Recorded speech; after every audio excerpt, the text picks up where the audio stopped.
Bonjour, mes amis et mes frères me disent depuis des années que tu devrais raconter ton témoignage ou écrire un livre, mais je n'en ai jamais eu envie. Je n'étais pas prêt, mais ces derniers temps, monsieur m'a vraiment mis à cœur de le faire. Alors je vais vous le dire. Je suis né en Suisse de deux parents émigrés italiens. Je ne savais pas que déjà dans le ventre de sa mère, un enfant pouvait être affecté par des émotions et que celles-ci pouvaient influencer sa vie entière. Mon père était plus jeune que ma mère à l'époque et ne voulait pas d'enfant et en avait voulu. Il aurait préféré une fille. Mais je suis né quand même. Je suis né avec des difficultés. J'étais un garçon calme à l'extérieur mais agité à l'intérieur. Et en fait la première fois à l'âge de 3 ans et la deuxième fois à l'âge de 5 ans. Mes parents pensaient que c'était une bonne chose de me mettre dans une clinique en montagne. J'ai donc été séparé d'eux 2 fois pendant plusieurs semaines et la deuxième fois j'ai tellement pleuré qu'ils ont fait venir mes parents, mais à l'époque les médecins ne savaient pas ce qu'ils faisaient aujourd'hui concernant la psychologie de l'enfant et les traumatismes que peuvent avoir les enfants. Et les conséquences. Ce qui mène vers le futur. Un jour, j'étais en train de jouer avec ces enfants dans cette clinique et il y avait un grand miroir devant moi. Et soudain j'ai eu l'impression que mes parents étaient derrière ce miroir. Je ne sais pas comment je l'ai entendu, mais j'ai commencé à pleurer. Et criant papa, maman, papa, maman. Mais comment, je le répète alors, ils n'ont pas réagi et ne leur ont pas permis de venir me consoler. Quand je suis rentré de cette clinique à l'âge de 5 ans, j'ai senti quelque chose se briser dans mon cœur. J'ai eu cette pensée, tu m'as abandonné, tu n'es plus mes parents. Et mon père a toujours été méchant avec moi. Il ne m'a jamais dit qu'il m'aimait, il m'a toujours frappé Kazoti Sinturat, il m'a toujours humilié, il m'a toujours dit que tu n'arriverais jamais à rien dans ta vie. Si un incapable, tu ne vaux rien, etc., etc. Ma mère, elle était disons indifférente ou incapable de me donner l'amour dont j'avais besoin. Donc je ne me sentais pas très bien à la maison. J'ai commencé l'école et même là, dans les écoles, on sait comment sont les enfants. J'étais un peu rond avec des lunettes. On commençait à se moquer de moi. Et puis j'étais étranger ici en Suisse, alors ils se sont moqués de moi et petit à petit je me suis dit, mais je ne suis pas bien à la maison, je ne suis pas bien à l'école, que dois-je faire? J'ai déjà des angoisses et j'ai donc développé une capacité à. Quant à la psychologie, je ne sais pas comment je peux dire que j'ai analysé mes camarades de classe. J'ai recherché leurs qualités et leurs défauts pour pouvoir les utiliser à mon avantage, ainsi j'ai évité d'être maltraité. Mais il est clair que le savoir. Ce n'étaient pas les plus intelligents, c'étaient ceux qui avaient la plus grande gueule, ceux qui avaient des parents qui les couvraient, ceux qui étaient habillés à la mode. Et je voulais aussi faire partie de ce gang et ils ne voulaient pas me donner d'argent. Alors pour me faire aimer j'ai commencé à eux et pour être à la mode j'ai commencé à voler. Et j'ai volé des vêtements, j'ai volé des cassettes de musique pour pouvoir avoir de la musique comme les autres, être habillé comme les autres et j'ai commencé à voler pour les autres aussi, donc je me suis fait des amis avec eux et j'ai aussi gagné un peu d'argent que je pouvais dépenser à ma guise selon l'âge. À l'âge de 15 ans j'ai cherché un apprentissage et j'ai trouvé le métier où travaillait mon père. Il travaillait dans une imprimerie et il m'a dit que je devais faire les gros travaux et que les imprimeurs et offsetteurs gagnaient bien. Je ne se fatigue pas beaucoup. En essayant toujours de me faire aimer de mon père, j'ai fait ce métier, j'ai fait cet apprentissage et à 18 ans j'avais mon diplôme et je gagnais déjà plus que lui à l'époque. Traduit en euros. J'avais 18 ans et je gagnais 3500 € par mois. Peu avant l'examen final, mon père, pour une bêtise que j'avais faite, s'est mis en colère contre moi et est venu pendant que je regardais la télévision avec ma mère et m'a étranglé. Il m'a étranglé si fort que j'en ai gardé des marques pendant plusieurs semaines. Et à ce moment-là, je me suis levé et j'ai dit, « Papa, c'est la dernière fois que tu me touches et je le frappe. » Les lunettes volaient, il y avait du sang partout et le lendemain, ma mère a pris la décision de le chasser de la maison et de divorcer. À l'âge de 6 ans, quand j'avais 6 ans, ma sœur est née et elle a toujours été choyée par mon père. Mais elle n'y était pour rien, la pauvre. Il n'avait rien fait de mal.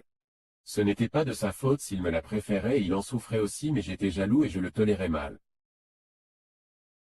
Mais j'ai toujours aimé ma sœur et nous avons eu une grande complicité. En revenant au divorce de mes parents, je me suis dit, quel genre de vie est-ce? Si nous devons nous sentir mal toute notre vie, être tourmentés puis nous marier pour divorcer et faire souffrir les enfants, de quel genre de vie s'agit-il? Puis j'ai commencé à chercher le sens de la vie, j'ai commencé à voyager. J'avais plusieurs semaines de vacances, j'avais de l'argent et j'ai donc commencé à voyager à Paris, Amsterdam, Francfort, Milan, Rome, à la recherche du sens de la vie. Je me suis jeté en direction des sans-abri, des gens qui vivent dans la rue, pour voir s'il y en a davantage. C'est vrai que j'ai trouvé l'amour, j'ai trouvé des moments de sympathie, des moments de joie. J'ai trouvé plus de relations humaines, j'ai trouvé de belles choses, mais j'ai quand même réalisé que ce n'était pas la vie que je voulais vivre. Sans abri? Non. Alors j'ai regardé ailleurs, peut-être les joints, les drogues, la paix et l'amour. Je suis allé à Amsterdam même si ce n'était pas nécessaire. Il y en avait assez ici aussi et j'ai traîné avec cet agent. En quête de philosophie, pour parler à des gens qui sont plus âgés que moi, plus âgés. Et pourtant, peu de temps après, à part les ulcères d'estomac et les maux de tête, j'ai réalisé que malgré la liberté dont nous disposons, nous ne pouvons rien changer. Alors j'ai laissé tomber, je me suis même jeté. Bien sûr, la musique reggae était amusante pour se donner à fond, fumer, s'amuser, faire la fête. Mais même là, outre que c'était la seule chose qui calmait mes angoisses, j'ai compris que ce n'était pas la bonne direction à ce moment-là, étant donné que j'avais malgré tout eu une réponse de mon père. Un nain. Bonne manière. Une éducation de la table, car il avait fréquenté l'école hôtelière de Rome et une certaine formation générale. C'était une personne cultivée. Je me suis dit, peut-être que dans le monde des riches, dans le monde de la jet set, là je trouverais un sens à la vie. J'avais l'argent. J'ai commencé à m'habiller, j'ai signé de la tête aux pieds et j'ai commencé à fréquenter des boîtes de nuit célèbres. J'ai rencontré un ami qui était mannequin et il m'a appris un peu. Il m'a montré un peu le chemin à parcourir et fini les fêtes, fini le champagne et fini la cocaïne. Il a été mannequin à Milan, il a voyagé avec Naomi Campbell, Claudia Schiffer, Cindy Crawford et est revenu en Suisse pour nous raconter ses aventures. J'en voulais aussi. Alors je suis allé à Milan, je suis allé à Noël et au Nouvel An à Hollywood, j'ai rencontré Gianna Nannini, j'ai dansé avec elle. Il y avait aussi Giovanotti qui mixait eux et moi qui allions aux toilettes des femmes, avec les top models de Milan, pour sniffer de la coca. De là, je suis allé à Paris, au Palais, au Puy, avec un ami plus âgé que moi qui était là au milieu des années 95. C'est-à-dire qu'au milieu des années 90, ayant des connaissances dans une grande société pharmaceutique suisse, il avait de l'ecstasy à sa disposition, on ne savait pas encore qu'elle existait et on a commencé à la distribuer à Paris, en photo de Jean-Paul Gaultier. Chez le photographe de Jean-Paul Gaultier et en route pour les vacances. Mais à 21 ans, à un moment donné, je ne savais plus qui j'étais. J'avais parcouru tous les horizons, j'avais essayé l'alcool, la drogue, la cocaïne, l'ecstasy, j'avais tout fait. Qu'est-ce que je voulais faire à 21 ans? Je me suis déjà dit, mais je n'arriverai jamais à 30 ans. Et c'est comme ça qu'un jour un collègue de travail m'a vu un peu déprimé et m'a dit, tu sais, quand j'étais jeune, moi aussi, je faisais toutes sortes de choses. Mais j'ai rencontré Jésus et il a changé ma vie et maintenant je suis heureux. Quand il m'a dit ce mot, j'ai été dégoûté parce que je me suis souvenu que mon père et ma mère m'envoyaient à l'église catholique tous les dimanches, ils me faisaient communier, confirmer, tout. Mais ils n'avaient jamais mis les pieds à l'église. Et j'ai pleuré, oui, quand j'ai entendu les histoires de Jésus, ce qu'il avait fait pour nous. Mais j'aurais aimé que mes parents entendent ça. Puis j'ai été révolté et j'ai abandonné, mais les choses sont allées de mal en pis. Ma vie est allée de mal en pis. Au bout de 3 ans, je me suis rendu compte, ou plutôt j'ai reçu une lettre fiscale qui me disait « Tu n'as jamais déclaré ?» Alors voilà, vous vous retrouvez à devoir rembourser 12 000 € en 6 mois, sinon vous finirez mal. Puis j'ai commencé à avoir peur et aussi que je gagnais bien, je ne pouvais pas rembourser cette somme en si peu de temps. Et puis j'ai commencé à faire du trafic d'héroïne pour récupérer cet argent. Mais même là, au milieu de la peur, au milieu de l'angoisse, etc., etc. En plus des problèmes qu'il y avait chez ma mère, car un jour, elle m'a dit qu'il se passait des choses étranges dans la maison, que des objets disparaissaient, En volant, que ma sœur était poussée par des entités invisibles. Et j'ai commencé à comprendre que mes clés et mon portefeuille me disparaissaient aussi. J'ai imputé la faute aux médicaments, mais quelque chose n'allait pas. Nous avons découvert plus tard que la maison avait été hantée par des satanistes qui avaient effectué des sacrifices à l'étage et qu'elle était infestée de démons.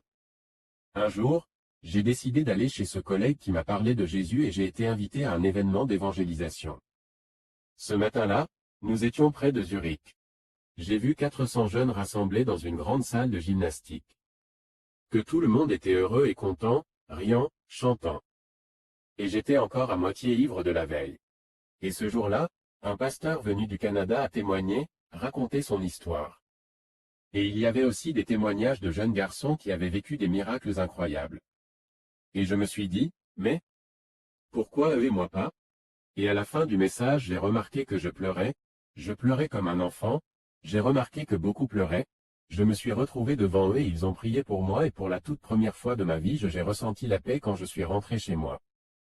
Mon collègue me dit, est-ce que je te verrai à l'église dimanche? Et j'ai dit, non, je ne suis pas du genre à chanter, à danser, alléluia. Et il se tourna vers moi et me dit, si le Seigneur t'a touché, reviendras-tu?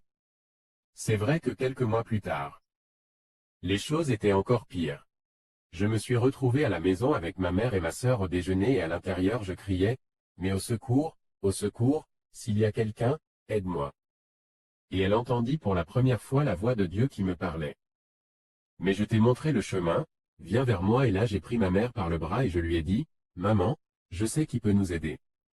J'ai appelé ce collègue de travail, je lui ai demandé de venir me chercher avec ma mère et le soir même, après qu'elle ait raconté son histoire et que j'ai raconté la mienne, nous sommes tous les deux tombés à genoux, pleurant et criant vers Jésus.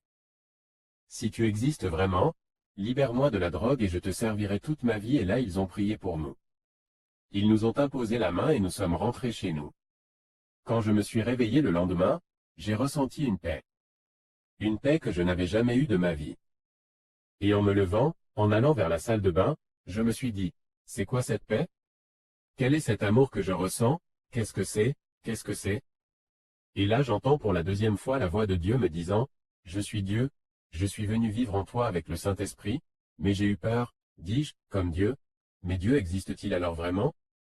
Et il me dit, oui, je suis Dieu, je suis venu habiter en toi avec le Saint-Esprit, mais non, j'ai sauté de joie, j'ai sauté de joie. Et non, non, me suis-je dit, mais qu'est-ce que je fais maintenant? Je ne peux pas aller au travail et dire aux gens que j'ai rencontré Dieu et que Dieu m'a parlé. J'y suis donc allé discrètement et j'ai continué à travailler et je rentrais du travail tous les jours. Et j'ai lu la parole et j'ai parlé à Dieu, parce que pendant 3 semaines, Dieu me parlait comme je vous parle maintenant. Je lui ai posé des questions et il a répondu. Pourquoi y a-t-il la faim dans le monde?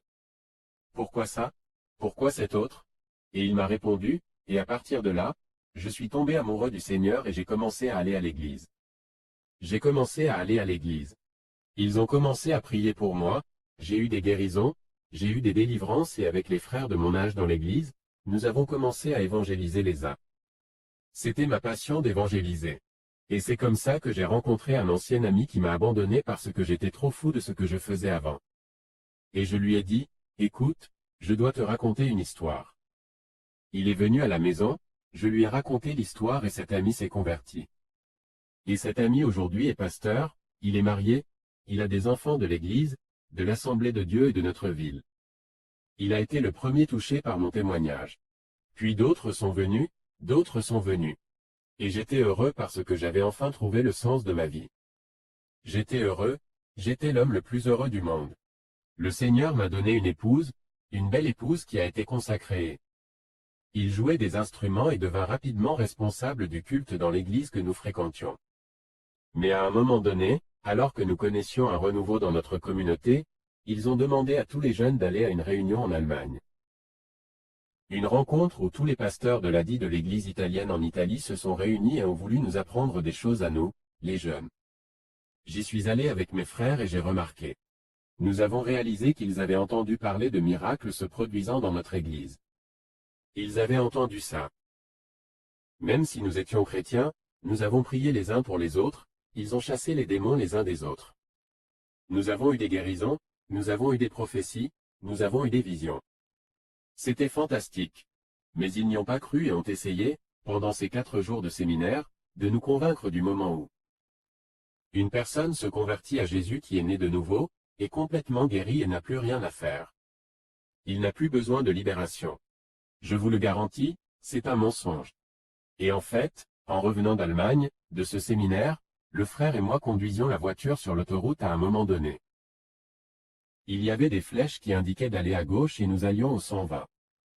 Nous sommes allés à gauche car du côté droit ils étaient en train de refaire le revêtement de la route, il y avait un trou de 1 mètre de profondeur et 4 mètres de largeur, peut-être un peu plus, et encore un mur de 1 m sur 1 kilomètre de longueur. Soudain, je dis à mon frère, « Qu'est-ce que tu fais? Pourquoi vas-tu à droite? Tu ne vois pas qu'il y a un trou? » Et il a répondu, « Mais je ne fais rien, je ne contrôle pas la voiture et à 120 km/h nous sommes tombés dans ce trou comme un bob au milieu, un bob à 4 sur la piste de glace. Nous avons commencé à frapper à droite, à gauche, à droite, à gauche, à droite, à gauche. C'était horrible, un horrible accident. Mais à ce moment-là, nous avons senti les mains du Seigneur nous prendre ainsi sous le siège et nous protéger de ses coups. À un moment donné, la voiture s'est arrêtée à moitié en dessous, à moitié au-dessus et nous sommes sortis de la voiture. C'est là qu'une onction de Dieu est tombée sur nous et au lieu d'être tristes de l'incident, nous nous mettons à rire, à rire, à rire de cette onction et nous nous demandons, mais pourquoi? Pourquoi? Que s'est-il passé? Quelle est la raison? Nous sommes allés chercher de l'aide, nous sommes allés chercher la première maison où nous pourrions appeler. Ils nous ont dit après avoir appelé le Touring Club Suisse, je ne sais pas comment le dire en italien, ceux qui viennent chercher des voitures après des accidents. Nous ne pouvions pas rester là où nous avions appelé, alors nous avons cherché un autogrill un peu plus loin, où nous pourrions passer la nuit en chemin. Nous nous demandions pourquoi cet accident nous est-il arrivé? Et soudain, il était 3 heures du matin, de derrière un camion sort un homme de 2 mètres de haut avec un chapeau de shérif avec des étoiles, sur un sac en bandoulière avec une poupée Barbie qui sortait et chantait et c'était parti. À l'endroit où se trouvaient les machines à café, nous regardions notre frère chercher du café. On s'est dit, d'où vient celui-ci? De quel hôpital psychiatrique sort-il à ce moment-là? Alors tu veux voir que monsieur veut nous montrer quelque chose? On y est allé, on commence à parler à ce monsieur et mon frère me le dit. Demandez-lui si nous pouvons prier pour lui et je lui ai demandé en allemand et il a répondu non, parce que nous avons réalisé que cet homme était probablement possédé de la tête aux pieds et il a dit, frère, oublie ça. Il a dit non.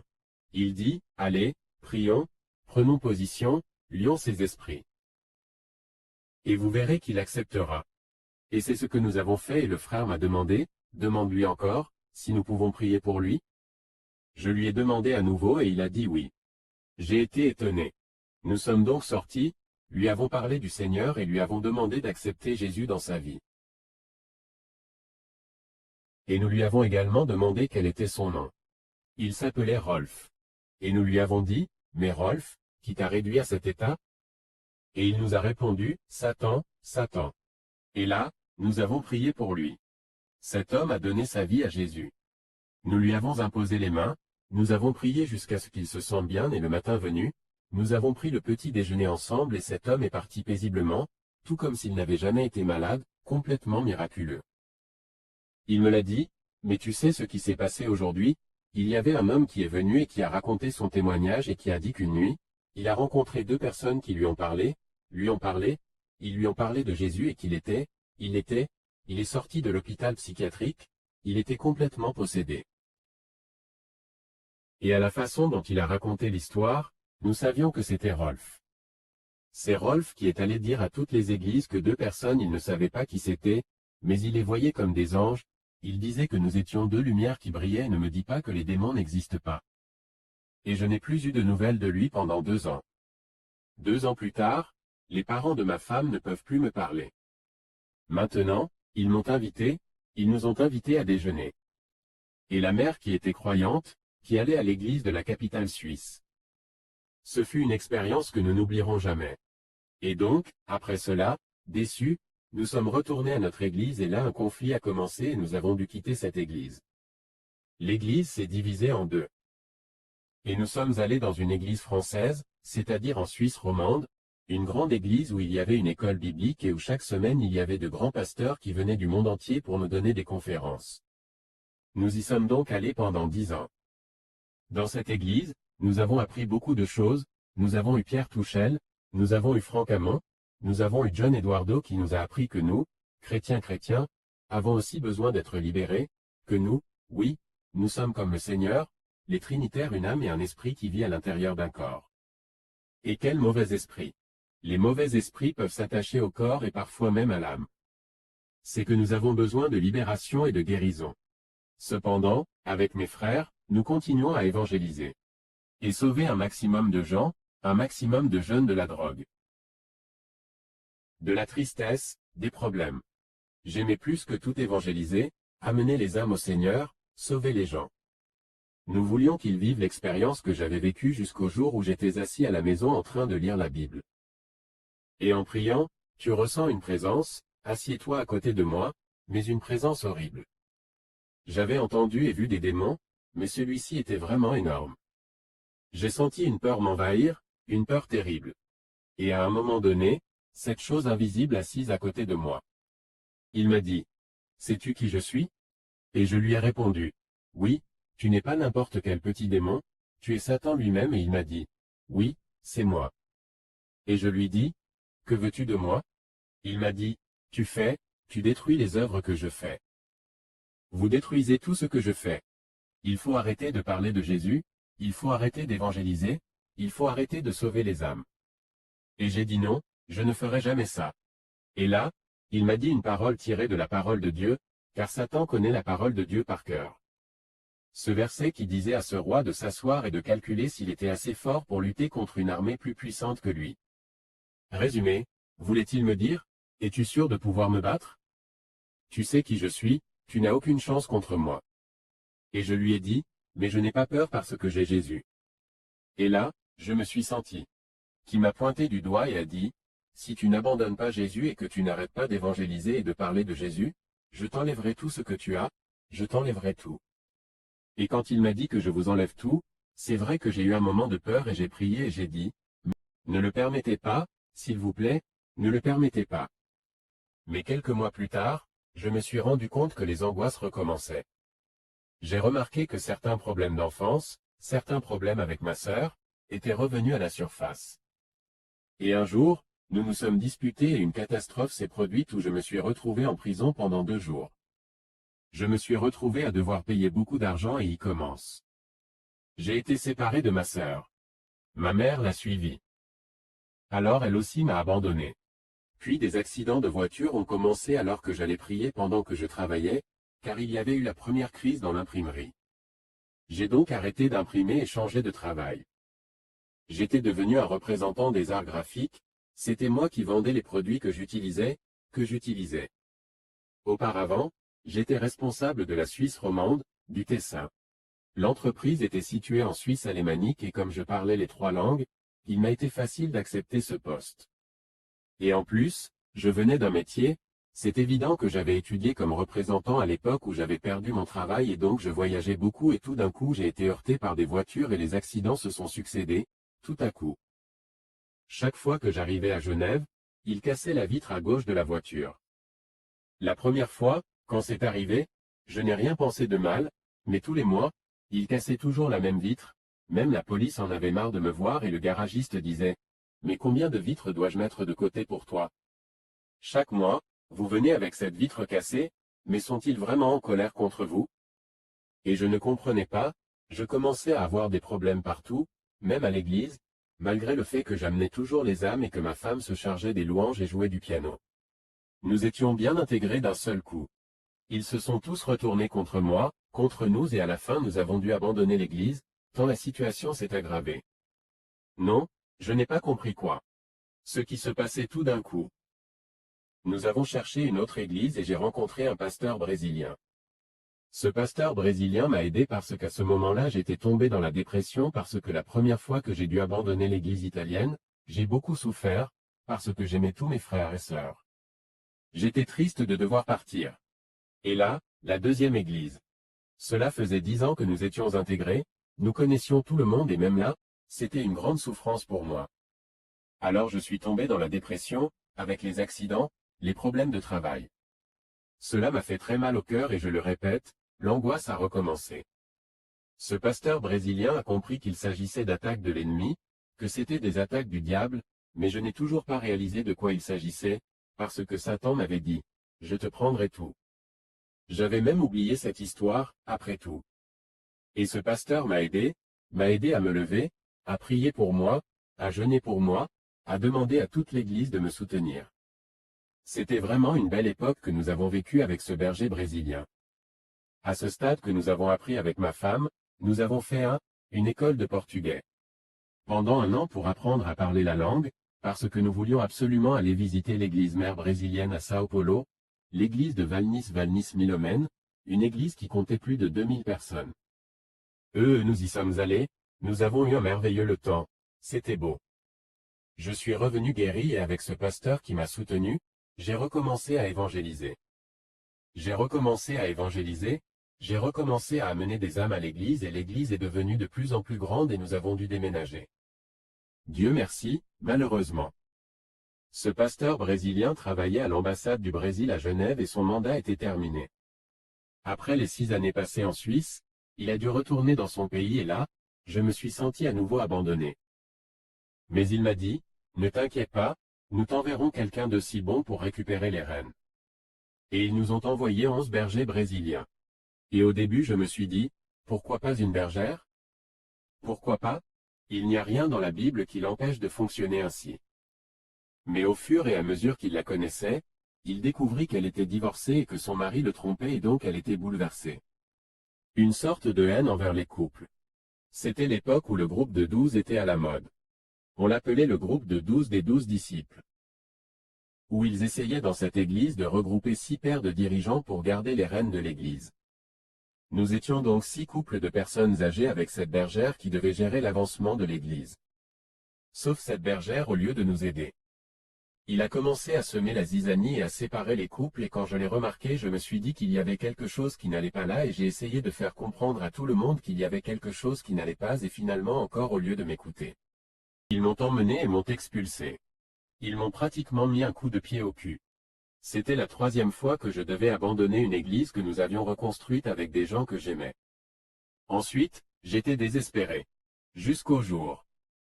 J'ai entendu dire qu'il y avait un nouveau missionnaire, un très bon pasteur brésilien, qui était venu en mission dans la capitale suisse et alors il a dit, « Ma femme, allons voir peut-être qu'il est aussi bon que le premier que nous avons eu. Allons allez-y. » Et petit à petit, nous avons découvert qu'il semblait être une personne honnête et nous avons dit qu'il voulait m'aider. Et comme il était missionnaire et qu'il n'avait nulle part où rester, il dormait un peu à droite et à gauche. Mais je savais qu'il était marié, qu'il avait une femme et qu'il avait 3 enfants au Brésil. Je me suis dit, eh bien, ce serait un honneur si nous pouvions vous accueillir pour que vous puissiez prendre soin de moi. Et donc nous l'avons ramené à la maison avec ma femme parce que nous louions une petite villa en dehors de la ville. Comme en tant que représentant, je recevais ces 7000 € par mois, ma femme était institutrice et ici en Suisse, les enseignants gagnent beaucoup, donc elle gagnait la même chose que moi. Nous vivions bien à l'époque, nous avions 2 voitures que nous louions, une villa et moi, même si je disais que je ne voulais pas avoir d'enfants. J'ai pris la décision d'écouter ma femme pour en faire un. J'avais donc une fille de 3 ans que j'aimais plus que quiconque, plus que tout, j'étais vraiment amoureux de cette petite fille. Je ne pensais pas que devenir papa me changerait à ce point, ce que je ne voulais pas. Les enfants, parce que je ne voulais pas qu'ils subissent ce que j'ai enduré, un divorce, une chose et une autre. Je ne voulais pas que quelque chose comme ça se produise. Mais ma femme avait dit, non, non, écoute, je te le jure devant Dieu. Malgré tout ce que nous avons vécu ces dernières années, il n'arrivera jamais que je te quitte. J'avais donc pris un seau, un de ceux à champagne où l'on met de la glace. J'avais mis du papier à l'intérieur et brûlé ces pilules devant elle. Et c'est ainsi qu'est née notre petite fille. Et alors? Ici, ce pasteur avait son atelier dans notre villa en bas.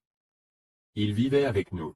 Il a mangé avec nous, je lui ai donné tous mes vêtements pour s'habiller, je lui ai acheté des vêtements neufs, je l'ai emmené dans les meilleurs restaurants, je l'ai soigné comme il s'est occupé de moi, il m'a aidé à retrouver la joie de vivre, pour reprendre pour sortir de la dépression etc., etc.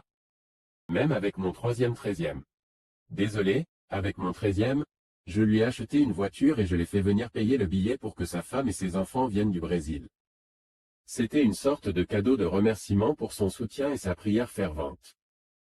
Et quotidiennement envers notre famille. Sauf qu'un jour, alors que je travaillais au Tessin, j'ai reçu un appel téléphonique de ma femme et elle m'a dit, « Écoute, j'ai découvert certaines choses, mais personne ne savait ces certaines choses, à part mon pasteur. M'a dit, écoute, quand tu reviendras, je ne serai plus là. Et, je n'ai pas compris, j'ai pas compris ce qui m'est arrivé. Mais que se passe-t-il? J'ai pris la voiture et c'était un jour où j'avais acheté une bouteille de grappa chinoise comme cadeau à un client de Suisse romande que je devais apporter à ce client, mais après cette nouvelle que j'ai reçue au téléphone, j'étais sous le choc. Et en partant de Lugano, il faut 3 heures et demie de voiture pour rejoindre la capitale suisse. Et j'ai commencé à siroter cette bouteille de grappa. Après avoir passé le tunnel du Saint-Gothard, arrivé à Lucerne, j'avais vidé la moitié de la bouteille de grappa et à un moment donné je n'ai plus rien vu, je n'ai plus rien vu, je n'ai plus rien compris. Je sais juste. Je me suis réveillé à 22 heures. Ma voiture était garée dans le garage devant la maison et avait une roue droite à plat. Je ne sais pas comment, de Lucerne à chez moi, je ne sais pas qui conduisait la voiture et où j'ai eu une crevaison. Et comment suis-je arrivé au garage? Je ne peux qu'imaginer que ce sont les anges qui ont conduit la voiture et l'ont ramenée à la maison. Une fois arrivé à la maison, j'ai réalisé que pendant ces 3 jours où j'étais resté travailler au Tessin, parce que quand j'allais au Tessin, la distance était si grande que. Bien sûr, j'ai dû séjourner dans un hôtel et l'entreprise a payé l'hôtel. Après ces 3 jours, je rentre chez moi et trouve la maison complètement vide avec seulement une lettre me disant que si tu ne signes pas le divorce immédiatement, tu ne reverras plus jamais ta fille. Là, je me suis dit, mais ce n'est pas possible. Je veux vous remercier pour tout ce que j'ai fait pour ce pasteur, il va me baiser et me voler ma femme et ma fille de 3 ans. Et si je ne signe pas le divorce? C'était le pire jour de toute ma vie. Là, le monde s'est effondré. À ce moment-là, j'ai dit à Dieu, si c'est vrai, je n'en veux plus.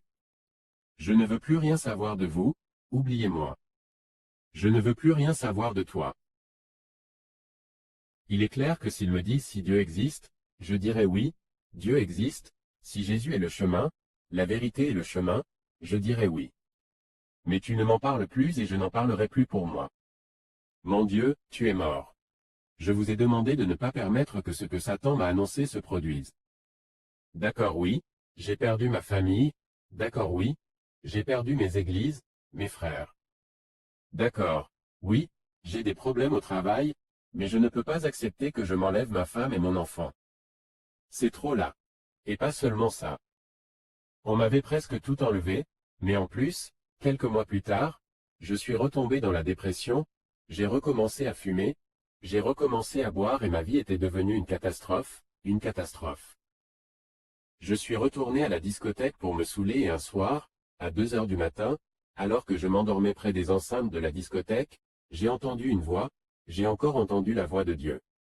Que me dit-il? Reviens vers moi, tu sais que ce n'était pas moi. Et puis ça ne sert à rien de se cacher car on peut aller au sommet de la montagne, au fond d'une grotte ou dans les profondeurs de la mer. Je te retrouverai toujours et il a insisté, reviens vers moi, reviens vers moi. Et je lui ai dit, et toi? Après ce que tu as permis, tu viendras me voir à 2 heures du matin à la discothèque pour casser mes cocos? Mais n'ose même pas plaisanter, tais-toi, disparais, ne plus être entendu. Et revenez vers moi, revenez vers moi, revenez vers moi. Et il dit, tais-toi, tais-toi, tais-toi. Que dois-je faire? Parce que tu es silencieux. Et il me dit, viens, viens une seule fois à l'église. Puis je lui ai dit, mais si je reviens à l'église une seule fois, tu te tairas et tu me laisseras tranquille. Oui, a-t-il répondu, et d'accord. Alors je viens une fois, maintenant je disparais et il s'est tu et je suis rentré chez moi et une semaine s'est écoulée. 2 semaines se sont écoulées. Pourquoi ai-je dû aller à la clinique le mois prochain, alors? 2 semaines après que cette histoire se soit produite, je suis allé en ville m'acheter des pyjamas parce que j'en avais besoin pour aller au traitement et à la clinique. Et là, je rencontre une sœur retraitée d'une église suisse que j'avais rencontrée il y a des années. Et elle m'arrête et nous commençons à discuter, je lui raconte ce qui m'est arrivé et elle dit non, mais comment une chose pareille est-elle possible? Un pasteur vous a fait quelque chose comme ça, mais comment est-ce possible? Mais quel genre de pasteur est-il? Et je lui ai dit, c'est comme ça que ça s'est passé. Et elle me dit, écoute, viens à l'église dimanche prochain parce que le pasteur X est là. Qui est un nouveau pasteur vous verrez, il a un message extraordinaire qui vous fera tellement de bien. Et je lui ai dit, non, non, non, non, je suis désolé, sœur, mais je ne veux plus en savoir plus sur Dieu, les pasteurs et les chrétiens. Et elle a insisté, allez, viens une fois, viens une fois. Non, non, non, je ne veux plus savoir. Et à ce moment-là, j'entends la voix de Dieu me le dire à nouveau, mais il y a 2 semaines, dans la discothèque, tu m'as dit que tu reviendrais un jour. Ah oui, c'est vrai, ah oui, c'est vrai. Alors j'ai dit à cette dame, ah bon, puis une fois je passe te chercher dimanche, je passe te chercher dimanche, allons dans cette église que je ne connaissais pas, je me suis assis devant. Avec elle parce que je me suis dit, si Dieu m'appelle à la discothèque, c'est qu'il a quelque chose d'important à me dire et il me fait venir. Aujourd'hui, il aura quelque chose d'important à me dire, même si je ne veux rien savoir, il aura quelque chose à me dire. Et puis à un certain moment l'église commence à se remplir, 50 milliards 102 millions 103 100 personnes, mère, combien de personnes au cas à un certain moment ce pasteur entre? Croix. La salle se dirige vers la chaire et dès que je le vois je dis, mais écoute, sœur, ce n'est pas le pasteur X, c'est le pasteur Y. Je connais celui-là et moi-même. Sachant les choses qu'il fait, pour lesquelles il est payé, pour prier pour les guérisons, pour lesquelles il est payé, pour délivrer les frères des mauvais esprits. Je m'en fiche. Il sera un bon berger, il sera tout ce que tu voudras. Mais je ne veux pas l'écouter. Puis je me suis levé. Et alors que je me tournais pour partir, j'ai jeté un coup d'œil dans la pièce comme ceci. Et à ce moment-là, j'entends la voix de Dieu me dire à nouveau. Vois-tu cette femme là-bas, au milieu de la pièce? Est-ce votre nouvelle épouse que je vous ai préparée? Oh oui. Genre maintenant je dois aller à la clinique, je suis malade, j'ai perdu 15 kilos, je pleure encore, ma femme et ma petite fille et tu m'as mis une nouvelle femme. Mais es-tu sûr de ce que tu dis? Cependant, par curiosité, je me suis rassis et je suis resté là. Mais n'écoutez pas le pasteur et son sermon et ne regardez pas à quoi ressemblait cette femme. Et il me restait encore 2 semaines avant d'aller à la clinique et puis j'ai commencé à y assister tous les jours parce qu'il donnait des cours, cette église, pour me rapprocher de cette femme que Dieu m'avait dit, c'est la femme que j'ai. Je me suis préparé pour toi et j'ai donc essayé de faire sa connaissance. J'ai essayé de lui parler, elle ne semblait pas très intéressée par moi. Et le dernier jour, avant d'aller à la clinique, j'y suis allé le lundi, et le dimanche j'étais au culte. Le pasteur a dit dans la salle, le frère ici. Je dois aller à la clinique pendant 2 mois et il n'a personne pour récupérer sa fille car ma fille, puisque j'ai dû accepter le divorce pour pouvoir la revoir, avait besoin de pouvoir la voir tous les jours. 15 jours. J'avais donc besoin que quelqu'un vienne la chercher pour moi et l'emmène à la clinique. Et donc ce pasteur a posé la question dans la salle s'il y avait quelqu'un qui accepterait tous les 15 jours d'aller chercher ma fille et de l'emmener à la clinique. Et voilà, qui a levé la main? La femme que Dieu avait choisie pour moi. Et ainsi? C'est pour cette raison que nous avons commencé à nous fréquenter. Chaque fois qu'elle m'amenait la petite fille, nous commencions à discuter. Je lui ai expliqué ce que Dieu m'avait dit, mais pour elle, ce que je lui disais ressemblait un peu à de la science-fiction. Elle n'était pas au courant et j'ai dit, bah, priez. Vous verrez, le Seigneur vous le montrera comme il me l'a montré. Et elle a prié et a demandé au Seigneur de lui donner un signe, si c'était vraiment le cas, comme je l'ai dit. Et il dit au Seigneur, si un jour il me parle de rose blanche, c'est que c'est bien toi, que tu m'as envoyé cet homme. Il fallait que je lui parle de rose blanche, c'était le mot secret. Et alors? Tiens, elle venait m'amener la petite fille. Nous avons appris à nous connaître de plus en plus.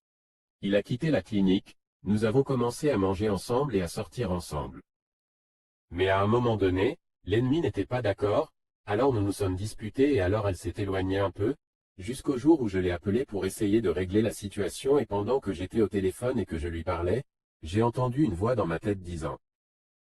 À répétition, des roses blanches, des roses blanches, des roses blanches. Et pendant que je parlais un instant, je me suis arrêté et je lui ai dit, mais pour un moment. Pendant que nous parlons, j'entends toujours ce mot résonner dans ma tête. Des roses blanches, des roses blanches. Que signifient les roses blanches? Est-ce que ça vous dit quelque chose?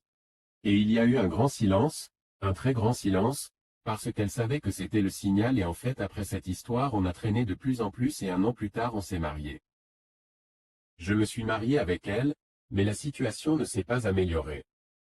J'ai continué à me sentir mal, j'ai continué à être en colère contre monsieur, à être un peu rebelle avec lui et il a continué à me dire mais pardonne, pardonne à ce pasteur. Et j'ai dit, pardonne, pardonne. J'ai déjà dû pardonner à mon père, j'ai déjà dû pardonner à tous ces pasteurs qui m'ont trahi. J'ai déjà dû pardonner à plusieurs personnes, je veux dire, mais c'est trop gros, comment puis-je pardonner quelque chose comme ça? Je ne peux pas faire les choses maintenant.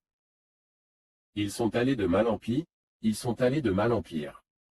Au bout d'un an, malgré le fait que j'avais repris le travail et que j'étais marié, je n'étais pas malade, j'étais toujours malade et tous les 2 ans je sombrais en dépression. Mais mes propriétaires m'aimaient aussi. Ils m'ont dit non, nous ne pouvons pas. Tous les 2 ans, vous arrêtez de travailler et allez à la clinique. Essayez de résoudre ce problème car nous ne pouvons pas continuer ainsi. Et au contraire, je ne pouvais pas me pardonner, car tout d'abord, tout le monde m'avait abandonné. L'église, celle du Brésil, de ce pasteur qui a emmené ma femme et mon enfant, plus personne ne me parlait, je ne voyais plus personne. L'église suisse, qui savait ce qui m'était arrivé, lui a demandé, au lieu d'avoir pitié et compassion. Il pensait que je souffrais de la colère de Dieu et que ce qui m'était arrivé était juste et que je l'avais mérité de la part de l'église italienne, alors que mon meilleur ami, qui s'était converti dans cette église italienne, avait maintenant 59 ans.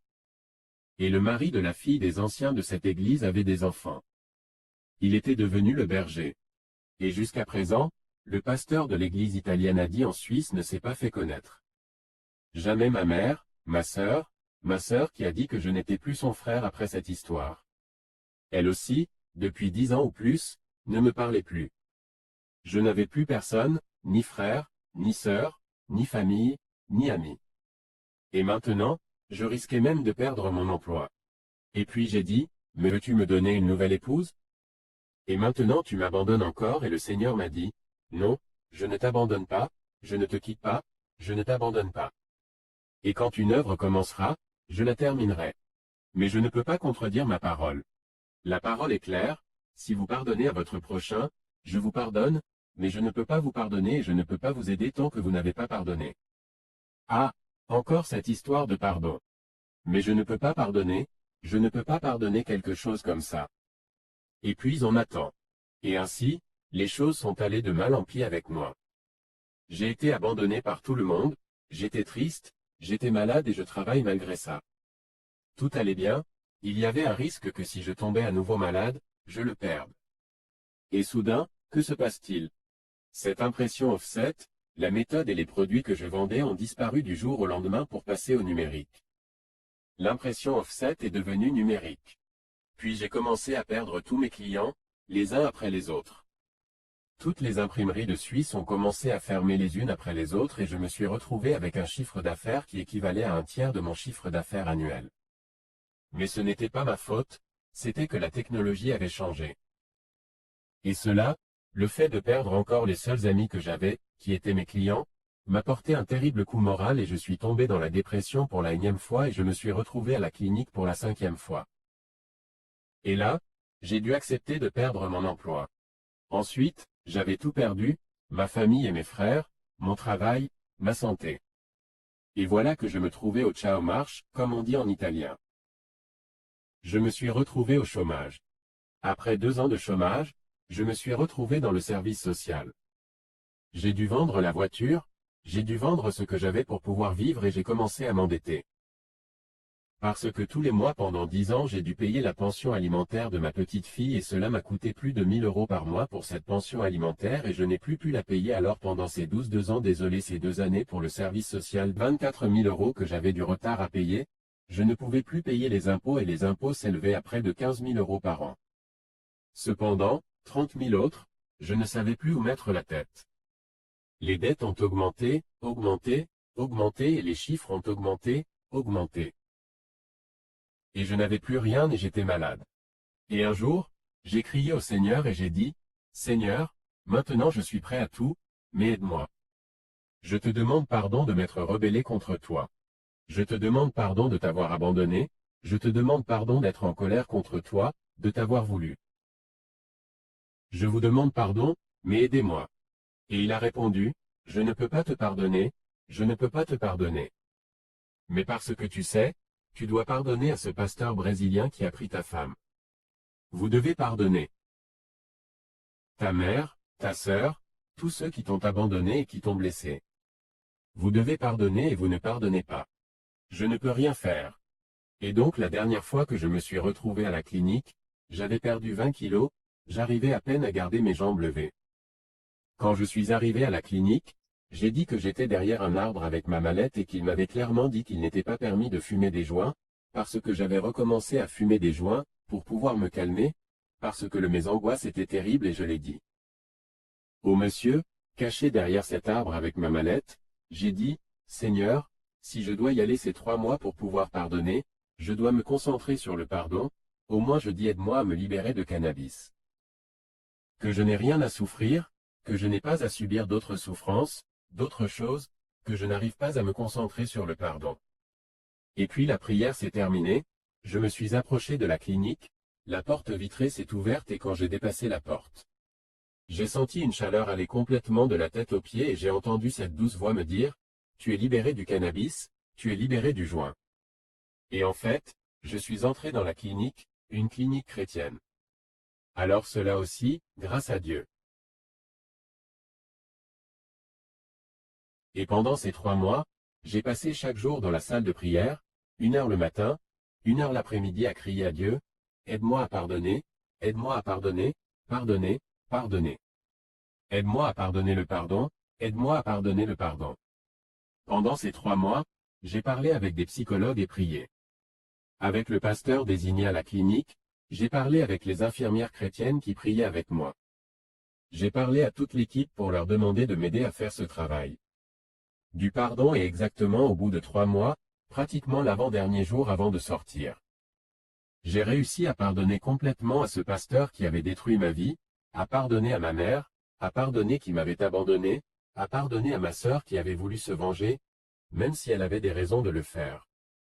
Il m'avait blessé, mais ça va. J'avais tout pardonné. Tout, tout, tout, tout, tout, tout, tout. Et quand je suis sorti de là, j'ai retrouvé la paix. J'ai retrouvé la joie de vivre. Au bout de 2 semaines, j'ai reçu une lettre dans la boîte aux lettres d'une compagnie d'assurance qui m'avait nommé patron de l'entreprise où je travaillais auparavant. Ce qui m'a donné le montant exact de ma dette. Que j'avais reçu de la sécurité sociale, de la pension alimentaire tardive et des impôts tardifs. Dans cette lettre il y avait tout l'argent pour payer toutes les dettes. Il m'a donné de l'amour pour ma sœur, un amour immense pour ma sœur immense, un amour pour ma mère. Cela m'a redonné de l'amour pour le Seigneur. Il m'a redonné l'amour pour les âmes perdues. Cela m'a redonné de l'amour pour tout le monde. Ce pardon a complètement transformé ma vie. J'ai fait la paix avec ma sœur, maintenant nous avons une bonne relation. J'ai fait la paix avec ma mère, maintenant nous avons une bonne relation. Je suis avec ma nouvelle femme depuis 18 ans maintenant et tout va bien. Elle est restée proche de moi, m'a soutenu dans toutes ces situations. Les dettes sont payées, j'ai même un peu d'argent économisé. J'ai une belle voiture, j'ai un bel appartement, j'ai une belle relation avec ma fille. Pourquoi le Seigneur, lorsqu'il dit qu'il ne nous quitte pas et ne nous abandonne pas et qu'il nous aime d'un amour inconditionnel et que lorsqu'il dit que lorsqu'il commence une œuvre, il la termine, n'est-il pas un Dieu menteur? Et sachez que Jésus est le seul chemin, la seule vérité. Et s'il vous plaît, quoi qu'il vous arrive, sachez que Jésus est la solution, que Dieu est la solution. Cherchez Jésus, repentez-vous. Acceptez que le Saint-Esprit entre en vous. Pardonnez à ceux qui vous ont blessé, car malgré tout ce que j'ai vécu, Dieu a toujours été fidèle, Dieu m'a toujours protégé. Dieu m'a montré tout ce qu'il faisait, même pendant le temps où je pensais qu'il m'avait abandonné et en fait je peux le remercier car aujourd'hui, le pauvre, qui a vécu avant moi ce que j'ai vécu, il n'en savait pas ce qui lui était arrivé. J'ai compris. L'amour de Dieu était si grand et il m'a permis d'envoyer Satan chez moi pour me prévenir que cela m'arriverait, pour me prévenir qu'il m'enlèverait tout, sinon je n'y serais pas arrivé. Je savais que c'était Satan, qui m'avait tout pris et je le savais. Aussi, au fond, que Dieu ne pouvait pas m'abandonner. Parce que malgré tout, malgré que j'étais un peu en colère contre monsieur, j'avais toujours peur d'une chose, d'aller en enfer, parce que j'avais vécu l'enfer pendant 15 ans chez moi et j'allais en enfer pour l'éternité. Mais même pas pour le cadeau. L'enfer est encore 10 milliards de fois pire que ce que j'ai vécu ici. Puis j'ai attaqué avec foi, et j'ai dit que Dieu ne nous abandonne jamais et que Dieu nous aime d'un amour. Que nous ne pouvons même pas imaginer à quel point l'amour de Dieu est grand si nous prenons soin de nous comporter selon la parole, d'obéir à sa parole, de pardonner, de rester humble, de rechercher la relation avec lui, d'essayer d'obéir à sa parole. Évangéliser, aimer son prochain, prier pour son prochain, rechercher la volonté de Dieu, se nourrir de sa parole. Cela peut arriver. Les pires choses au monde telles qu'elles me sont arrivées. J'ai essayé, de peur d'aller en enfer, de me comporter le mieux possible. Pour réparer tout ce que j'avais besoin de réparer. Abandonner tous les péchés que j'ai commis ou aurais pu commettre, mais surtout pardonner, pardonner. Le pardon change la vie. Avec le pardon vous retrouverez la joie de vivre, vous retrouverez la paix. Vous trouverez un sens à la vie. Je vous en supplie tous. Maintenant tu sais. Oh oui, ce qui m'est arrivé a été dur, mais ne pense pas que cela t'arrivera. Parce que Jésus revient bientôt, Jésus est prêt à revenir prendre son peuple. Nous n'avons plus le temps. C'est maintenant le temps de retourner à Dieu, c'est le temps de retourner à Jésus, c'est le temps de se convertir, c'est le temps de pardonner. Je vous remercie d'avoir eu la patience de m'écouter jusqu'ici et je vous bénis tous au nom de Jésus.